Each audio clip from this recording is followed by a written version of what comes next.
Marcos capítulo 14, versículo 32 en adelante. Leemos en una Reina Valera 1960. Si su traducción es otra, no hay problema. Usted puede escuchar y poder así también ver la manera en cómo Dios habla. Y como ya es costumbre nuestra, leemos honrando Padre, Hijo y Espíritu Santo. Amén. Dice, vinieron pues a un lugar que se llamaba Getsemaní. Y dijo a sus discípulos, sentado aquí, entre tanto que yo oro. Y tomó consigo a Pedro, Jacobo y a Juan. Y comenzó a entristecerse y a angustiarse. Y les dijo, mi alma está muy triste hasta la muerte. Quedaos aquí y velad. Verso 35. Yéndose un poco delante, se postró en tierra y oró como si fuese posible pasase de él aquella hora. Verso 36. Y decía, Abad Padre, todas las cosas son posibles para ti. Gloria a Dios. Aparta de mí esta copa, mas no sea como yo quiero, sino como tú. Vino luego y los halló durmiendo. Y dijo a Pedro, Simón, ¿duermes? ¿No has podido velar una hora? Velad y orad para que no entren en tentación. El espíritu a la verdad está dispuesta, pero la carne es débil. Otra vez fue y oró, diciendo la misma palabra. Verso 40. Al volver otra vez, los halló durmiendo. Porque los ojos de ellos, es decir, de los discípulos, estaban cargados de sueño y no sabían qué responderle. Verso 41 y último. Y vino la tercera vez y les dijo, dormid ya y descansad, basta, la hora ha venido. He aquí el Hijo del Hombre es entregado en mano de los pecadores. Levantaos, vamos. He aquí se acerca, mi hora ha llegado. Se acerca el que me entrega. Gracias, Señor. Gracias a Dios por tu amor y tu misericordia. Padre, danos la fortaleza necesaria a este pueblo, Dios. Cuando estemos aún en medio del dolor y del sufrimiento, el poder confiar en ti. Pon en nosotros el denuedo, Dios, a poder pasar las adversidades que el mundo constantemente nos va a poner, Dios. Ayúdanos a perseverar en medio de la prueba, Dios, y de la dificultad. Ayúdanos a serte fiel en el Getsemaní. En el nombre de Jesús. Amén, gloria a Dios. Amén. Puede tomar asiento en esta mañana. Es ese capítulo donde nosotros nos encontramos constantemente viendo a Cristo cómo está cumpliendo los últimos días de su vida aquí en la tierra. Anteriormente vimos cómo Cristo estaba cenando con los discípulos y pudimos ver cómo Cristo era nuestra Pascua.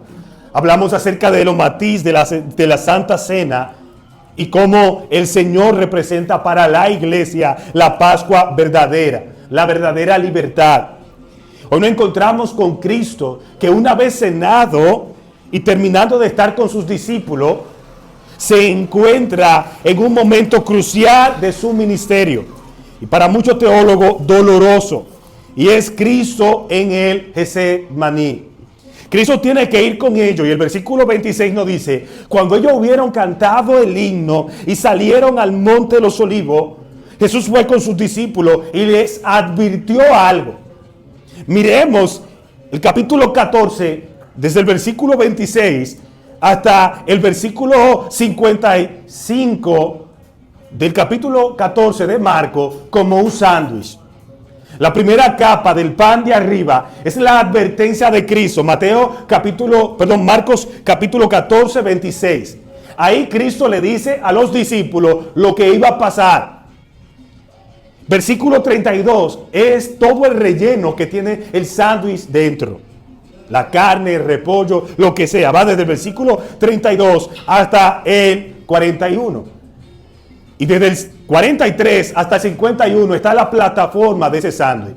Un sándwich se compone con un pedazo de pan encima, un relleno en el medio y un pedazo de pan debajo. Ese es el sándwich. Y nosotros podemos ver aquí cómo Cristo a sus discípulos les advierte algo. Vemos el desarrollo de esa advertencia que ellos no se pueden preparar en el Getsemaní. Y vemos cómo débilmente, versículo 41 en adelante, todos cumplen la profecía de Cristo. ¿Qué le había dicho a Jesús a sus discípulos? Verso 27. Entonces Jesús le dijo, todos ustedes se van a escandalizar. Se van a escandalizar de mí en esta noche. ¿Por qué? Porque Cristo está, y Cristo cita al libro de Zacarías, capítulo 13, versículo 7. Hieren al pastor, ¿y qué pasa con las ovejas? Se dispersan. Ustedes se van a escandalizar porque ustedes van a ver cómo el pastor va a ser herido. Recuerden que en el Juan capítulo 10 Jesús había declarado directamente que Él era el buen pastor. Juan capítulo 10 Jesús dijo, yo soy el buen pastor. Y el buen pastor su vida da por las ovejas. De lo que habló David en Salmo 23, Jehová es mi pastor y nada me faltará. Cristo dice, yo soy el pastor de las ovejas. Yo soy el que su vida da. Y Él aquí les advierte y les dice de su sufrimiento. Van a herir al pastor.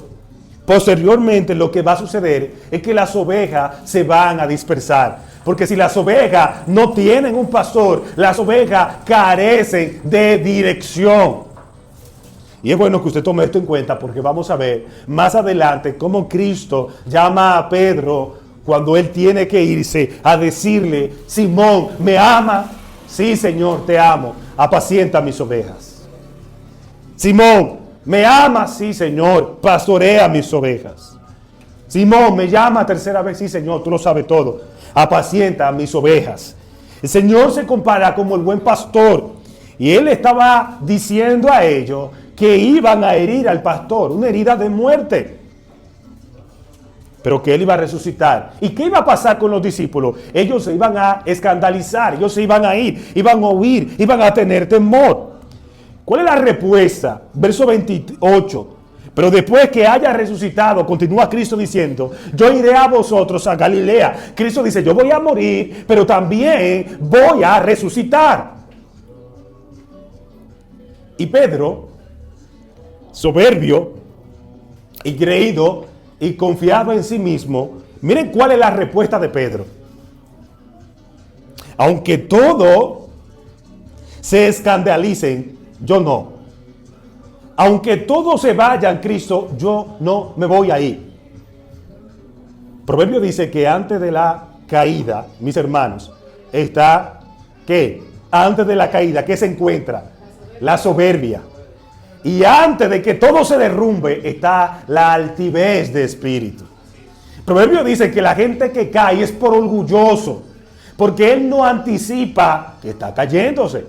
Él no anticipa que va hacia la quiebra, pero él entiende en sí mismo que él puede echarse adelante. Y es ahí donde entra la soberbia. Cristo, conociéndonos a nosotros, conociendo a sus discípulos, le dice, ustedes todos se van a escandalizar de mí. Ustedes todos van a correr. Ustedes todos van a huir.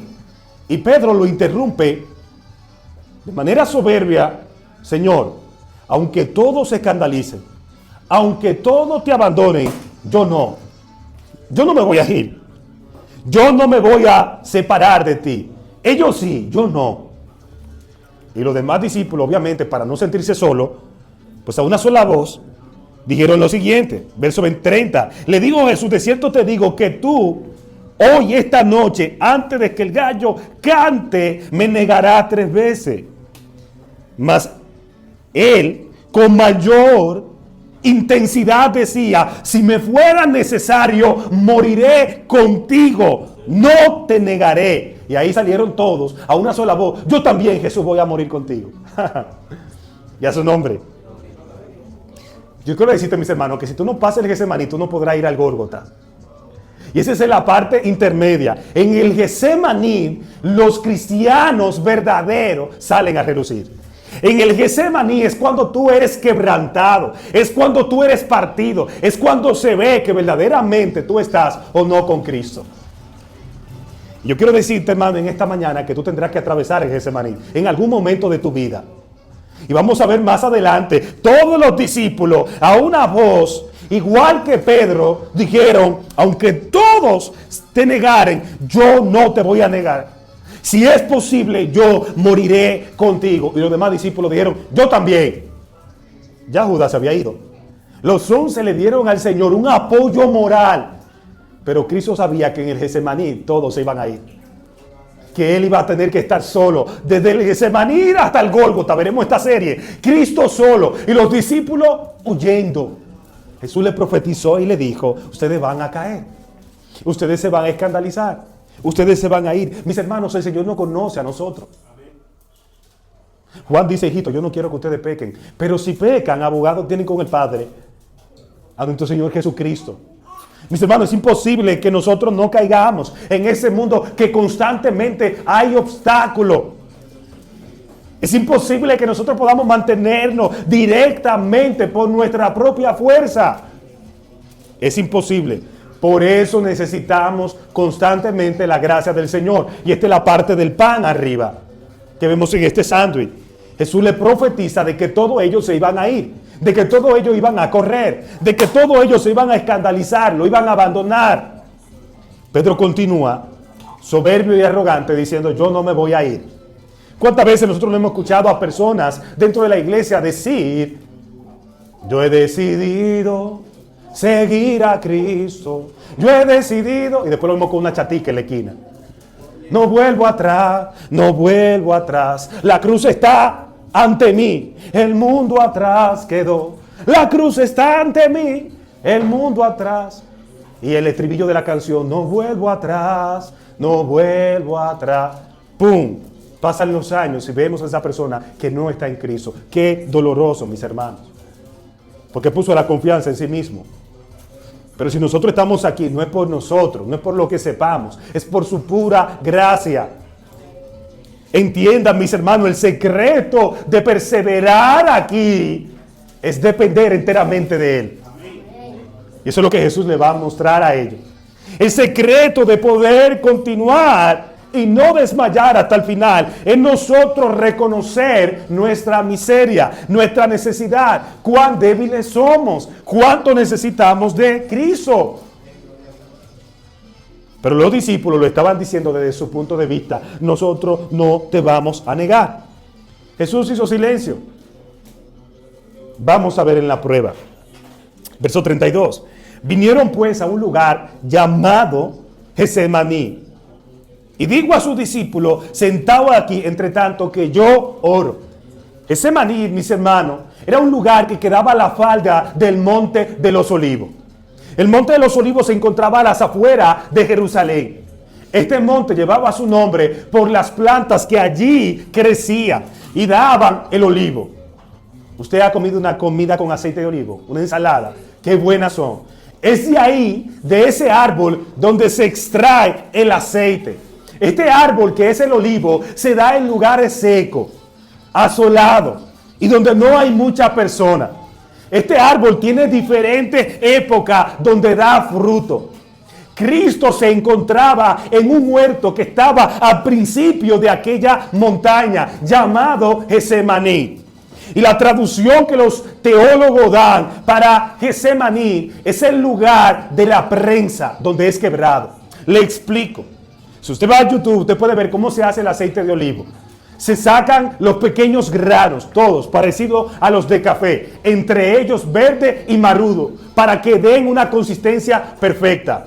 Luego que se sacan, se llevan a un molino y una prensa se encarga de machacarlo hasta volverlo una pasta.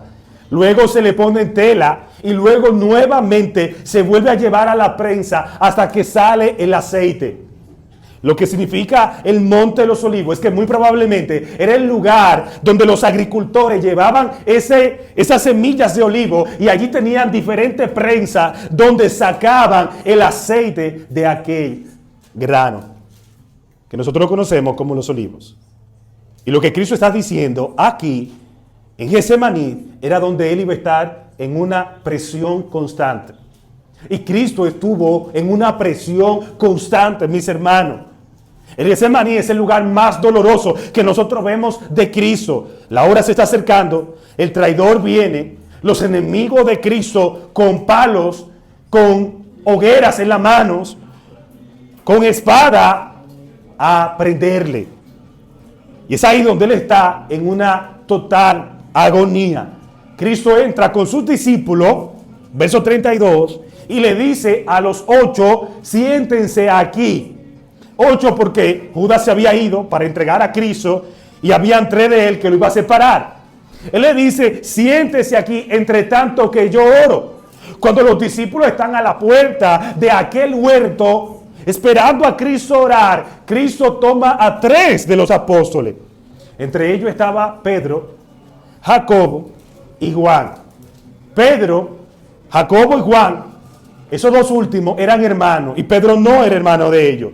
Estos eran los hombres de confianza. Mateo capítulo 16, cuando Cristo va al monte de los olivos, son estos 3 que están con Cristo. Siempre ellos 3 estaban con Cristo en los lugares más secretos. Eso toma a estos 3 discípulos y le muestra cuán tristeza y angustia era lo que él estaba atravesando.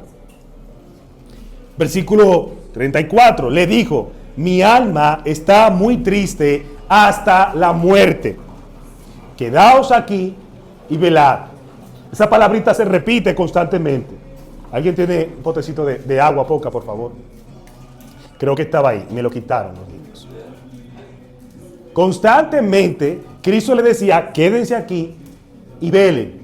Esa es la palabra que más se repite. Quedaos aquí y velad. Velar es estar atento.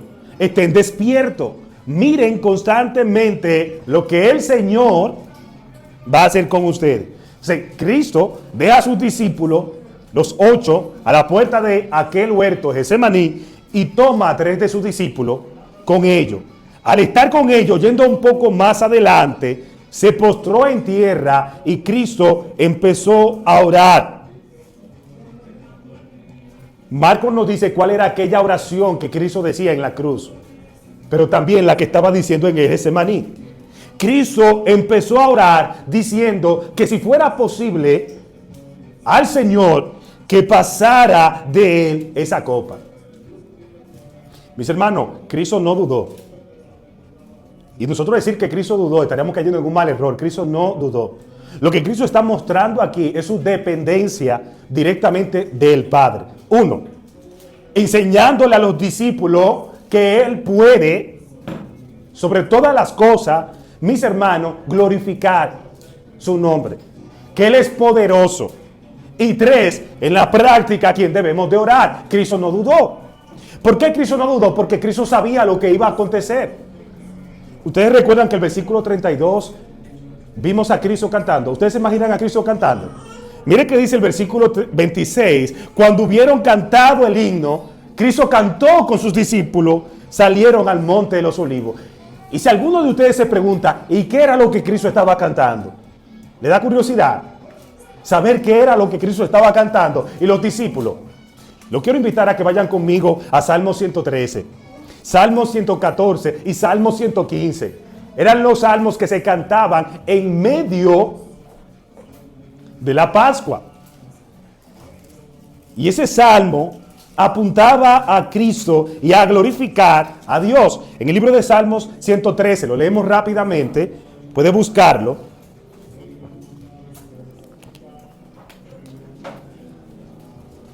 Mire que nos dice el Salmo 113. Alabad, siervos, a Jehová. Esto es un cántico. Alabad el nombre de Jehová. Sea el nombre de Jehová bendito desde ahora y para siempre. Desde el nacimiento del sol hasta que se opone. Sea alabado el nombre de Jehová. Excelso sobre todas las naciones. Es Jehová sobre todos los cielos. Su nombre es glorificado. ¿Quién es el Dios nuestro? ¿Quién es semejante, o quién se sienta, en las alturas? ¿Quién se humilla a mirar en el cielo y en la tierra? Él levanta del polvo al pobre y al menesteroso alza del muladar, para hacerlo sentar con los príncipes y con los príncipes de los pueblos. Él hace habitar en familia a la estéril, que se goza en ser madre de hijo. Eso estamos viendo nosotros, ese cántico. Capítulo 115. No a nosotros, oh Jehová, no a nosotros, sino a tu nombre da gloria. Cristo está recitando ese salmo. Por tu misericordia y por tu verdad. ¿Por qué ha de decir la gente, ¿dónde está ahora su Dios? Nuestro Dios está en los cielos. Todo lo que quiso ha hecho. Los ídolos de ellos son de plata y de oro. obra de manos de hombre. Tienen boca, mas no hablan. Tienen ojos, mas no ven. Orejas tienen, mas no oyen. Tienen narices, mas no huelen. Mano tienen y no palpan. Tienen pie, mas no andan. No hablan con su garganta. Y semejante a ellos son los que lo hacen. Y cualquiera que confíe en ellos. Oh Israel, confía en Jehová. Él es tu ayuda y Él es tu escudo. Cristo está recitando ese salmo. Casa de Aarón, confiad en Jehová. Él es vuestra ayuda, vuestro escudo. Lo que teméis a Jehová, confiad en Jehová. Él es vuestra ayuda y vuestro escudo. Es el estribillo, el coro de ese cántico. Jehová se acordó de nosotros. Nos bendecirá. Bendecirá a la casa de Israel. Bendecirá a Aarón. Bendecirá a los que temen a Jehová. Dice aquí, a pequeños y a grandes. Aumentará Jehová bendición sobre vosotros y sobre vuestros hijos. Bendito vosotros de Jehová, que hizo los cielos y la tierra, los cielos de Jehová, y ha dado a la tierra a los hijos de los hombres. Alabarán los muertos a Jehová de ninguna manera, ni cuantos descienden al Seol, pero nosotros bendeciremos a Jehová desde ahora y para siempre. Esos fueron los salmos que Cristo cantó mientras estaba con ellos en el monte. Y si usted nota, Él dice constantemente, Jehová es tu ayuda y es tu escudo. El peligro que Jesús estaba pasando, en lo humano, mis hermanos, Él tenía que ver a Dios como su ayuda. Y nos muestra la dependencia. Podemos nosotros, en medio del Getsemaní, ver a Cristo y ser dependiente de Dios en medio del proceso. Cristo empieza a orar, yéndose un poco adelante, verso 35, se postró a la tierra y le dijo al Señor, se postró en tierra y dijo, si es posible, pasa de mí aquella hora.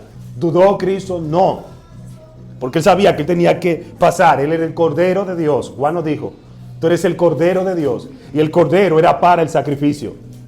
A diferencia de Abraham e Isaac, Cristo sí iba a ser crucificado. Isaac no. Pero ¿qué quiere Jesús con esto? Mostrar. Mis hermanos, el versículo continúa diciendo, el 36, y decía Jesús, Abba, Padre, todas las cosas son posibles para ti. Aparta de mí esta copa, mas no se haga lo que yo quiero, sino lo que tú quieres.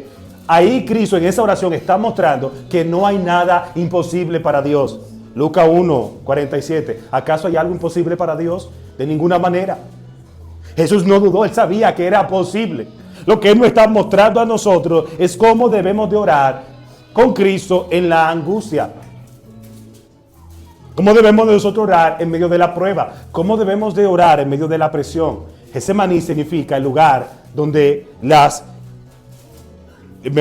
olivos eran presionados. ¿Para qué? Para sacar el aceite. Es el lugar donde mucha gente se quebranta. C.S. Lewis decía que el dolor, el sufrimiento, es la bocina de Dios. Si de algo yo estoy seguro, mis hermanos, es que ustedes van a sufrir en un momento de su vida por causa de Cristo. Si de algo yo estoy seguro es que ustedes serán puestos a prueba. Para Cristo el Getsemaní no estaba haciendo algo bueno, era doloroso. Miren cómo Él dice el versículo 36, Abba, Padre. La palabra Abba es una palabra hebrea que lo implementaban los niños hacia su padre. Y los judíos no se encontraban con la confianza de decirle Abba, Padre. Pero Cristo rompe este estereotipo y nos enseña a nosotros de que somos hijos de Él. Juan capítulo 1, versículo 12. ¿A quiénes? A quienes recibieron a Cristo. A los que creyeron en su nombre, le dio la potestad de ser hechos hijos de Dios. Nosotros vemos cómo ahora Jesús dice, cuando ustedes oren, Mateo capítulo 6, oren de la siguiente manera.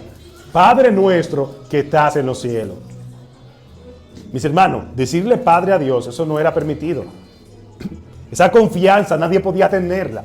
Pero Cristo ha roto todo eso y nos da un acceso directo hacia el Padre. Ya ustedes no le van a decir, Jehová, excelso y grande. Sí, lo van a ver así, pero lo van a ver como ese Jehová que es su Padre. Y Jesús aquí está diciendo, Abba. Es como cuando el hijo te dice, o tus hijos te dicen, papi, papito lindo, que tú dices, ¿qué tú quieres? Ya ahí se derrite. Papá, abuela, ¿qué tú quieres? Aquí lo que Jesús está mostrando es esa manera de orar al Padre. Padre, Abba Padre, todas las cosas te son posibles para ti. Todas. Aparta de mí esta copa, pero que no se haga lo que yo quiero, sino lo que tú quieres. En el sufrimiento, mis hermanos, entra la locura, la incredulidad, el desánimo, sobre todo la ingratitud en la vida del creyente. Pero es ahí donde se va a mostrar si tú verdaderamente amas a Cristo o no amas a Cristo. Y el Señor aquí nos está mostrando a nosotros que Él oró al Padre. ¿Cómo oras tú en medio del sufrimiento? ¿Cómo enfrentas tú el momento de la prueba? ¿Tú eres de aquellos que se queja y empieza a mencionar todos los San Antonio? Que me lleve quien no me trajo, que me lleve, o tú eres aquello que va en oración a orar al Padre. Jesús oró al Señor no para cambiar la voluntad, sino para que se haga la voluntad del Padre. Cristo aquí no dijo, yo decreto, yo declaro, yo establezco, yo ordeno, yo mando. ¿Ustedes han visto personas orar así? Muchas veces. Oraciones que no son contestadas ni pasan del techo, porque son ellos. Yo declaro, yo decreto, yo demando. Y le ponen la voz ronca y uno siente como que está temblando el lugar, pero eso no está haciendo nada. Ahí no está pasando nada. Mis hermanos, cuando nosotros oramos, tenemos que aprender que nosotros estamos subordinados. Es decir, somos esclavos, estamos por abajo y el Señor está en el trono. Cuando nosotros oramos, estamos pidiendo su voluntad. Pero cuánta gente altanera en la iglesia. Yo declaro ahora, yo ordeno ahora, yo demando ahora. Dios santo. Hay gente que le molesta escucharme orar. Pues cuando yo estoy orando por alguien, yo digo, Señor, mira, tú puedes sanarlo, tú puedes hacer esto. Y todo esto, cuando yo termino la oración, ustedes nos van a escuchar a nosotros. Todo esto, Señor, son favores que te pedimos. Yo veo como que a la gente se le cae el ánimo, ¿cómo así? ¿Cómo así, pastor? Piénsenlo. Es un favor que pedimos a Dios en oración.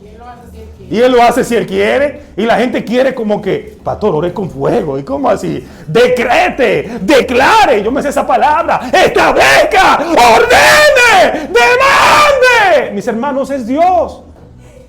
Yo puedo hacerle ese show a ustedes, pero no va a pasar nada. Es la voluntad del Padre. Cristo dijo, Abba Padre, si es tu voluntad, pasa de mí esta copa, pero que no se haga como yo quiero, sino como tú. Ahí está el secreto de la oración, mis hermanos. Cristo le está mostrando a ellos en el momento doloroso cómo debe de orar. Que sea su voluntad. Y tú estás pidiendo la voluntad del Padre. Y esta oración de Cristo, como ustedes podrán saber, siempre las oraciones de Cristo eran contestadas de inmediato. De inmediato. El Señor le mostró que la voluntad de Él era que pasara. Aleluya. Por ese calvario. La voluntad de Dios era que tomara de esa copa. Cristo, mis hermanos, se sometió a la voluntad del Padre. ¿Por qué tú y yo no podemos? ¿Por qué no cuesta tanto aceptar la voluntad de Dios? Voy a buscar un trabajo. Señor, si es tu voluntad que me den el trabajo. No te dan el trabajo, estás tú como el chavo. Y con la cara como esa pared. Y Dios diciéndote del cielo, y no que era mi voluntad. Ya ahí tú encontraste la respuesta de Dios. No te lo dieron, esa era la voluntad de Dios, que no la tuviera. Los muchachos para una beca, me van a dar esa beca. Y si Dios quiere, pastor, mire, ore. No te dieron la beca, ahí encontraste la voluntad de Dios. La visa, mis hermanos, que esa es la rompecorazones.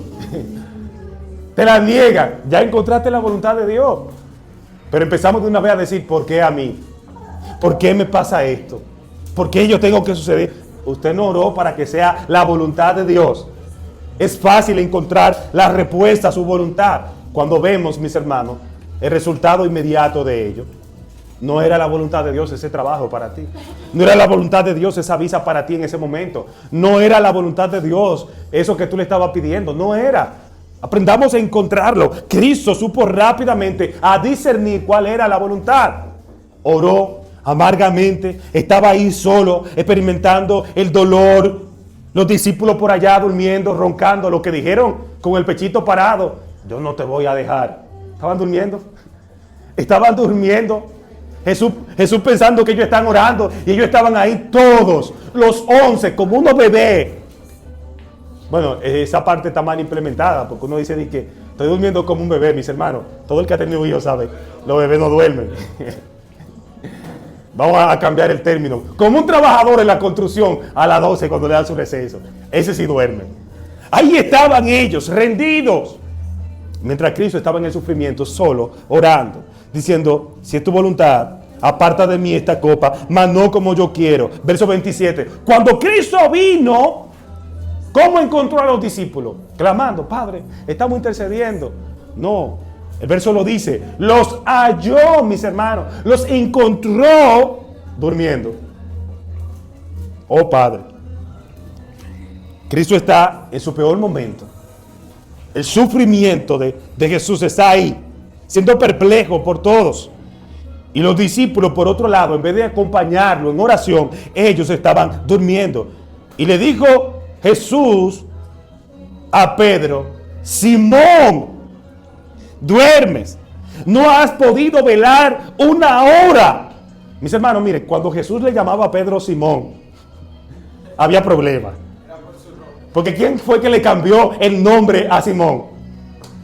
Fue Jesús. ¿Y cómo lo llamó? Lo llamó Pedro, roca, fiel. Pero cuando Jesús lo llamaba a Simón, le estaba recordando su pasado. Las esposas saben, ¿verdad? Cuando le dicen el nombre completo al esposo.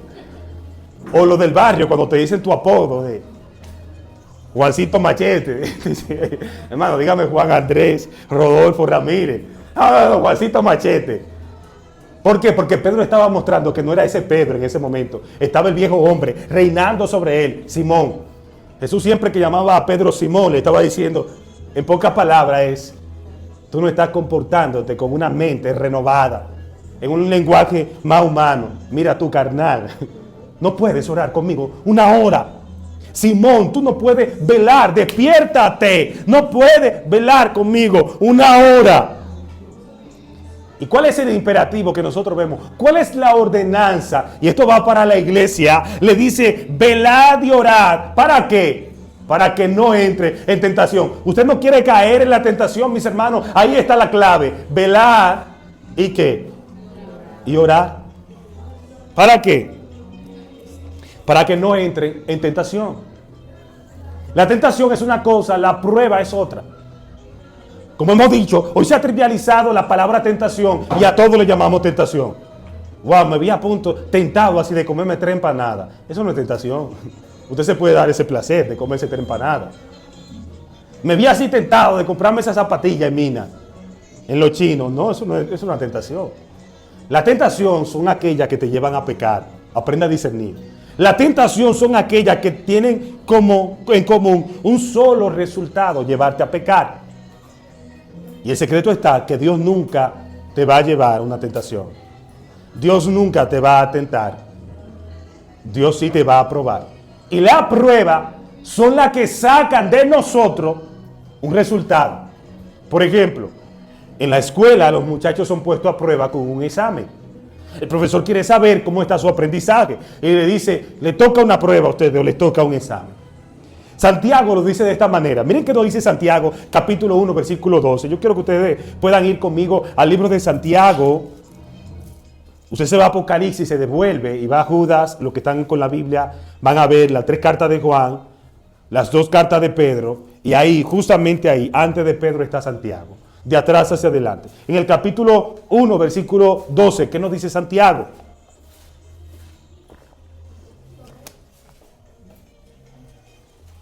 Santiago capítulo 1, versículo 12. Dice, bienaventurado el varón que soporta la tentación, porque cuando haya resistido la prueba, recibirá la corona de vida que Dios ha prometido a los que le aman.